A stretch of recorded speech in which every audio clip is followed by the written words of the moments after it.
RRB NTPC 2021-এ পড়া এই প্রশ্নটাকে কিন্তু শুধুমাত্র অপশান টেস্ট দিয়ে দ্রুত সমাধান করা যায়। দেখো এখানে বলেছে নরেন্দ্র, অমিত এবং অরুণের যথাক্রমে বেতন কত। তার মানে এইটা নরেন্দ্রর বেতন, এইটা হচ্ছে অমিতের বেতন, এইটা হচ্ছে অরুণের বেতন। প্রথম লাইনটাই বলেছে দেখো নরেন্দ্রর বেতনের 2/5 অমিতের বেতনের সমান, মানে নরেন্দ্রর বেতনের 5/2 হচ্ছে অমিত। তার মানে নরেন্দ্রর বেতন যদি 5 ইউনিট হয়, অমিতের বেতন ডেফিনেটলি 2 ইউনিট হবে। তার মানে নরেন্দ্রর বেতন অমিতের থেকে বেশি হবে। গ অপশানে দেখো নরেন্দ্রর বেতন অমিতের থেকে কম দেওয়া আছে, তো গ অপশান কিন্তু প্রথমেই কেটে যাবে। খ অপশানকে চেক করো, 2-এর ভ্যালু যদি 140 হয়, অমিতের বেতন 2, 2-এর ভ্যালু যদি 140 হয়, 1-এর ভ্যালু হবে 70, তার মানে 5-এর ভ্যালু হবে 350, এখানে তো 450 দেওয়া আছে, কাটো।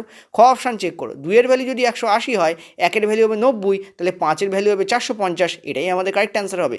গ অপশান দেখো 2-এর ভ্যালু যদি 140 হয়, তাহলে তো 5-এর ভ্যালু 350 হওয়া উচিত, সেটা তো নেই এখানে, তো অপশান কেটে গেল, অতএব খ এখানে কারেক্ট। এটা একবার করে দেখাচ্ছি, 2-এর ভ্যালু হবে 180, কারণ অমিতের 2 আছে, তার মানে এখানে মেন ভ্যালু 2 হবে, তো 1-এর ভ্যালু হবে 90, আর 5-এর ভ্যালু হবে তোমাদের 450। দেখো এখানে তাই দেওয়া আছে, 450 180 দেওয়া আছে, খ অপশান কেটে গেল।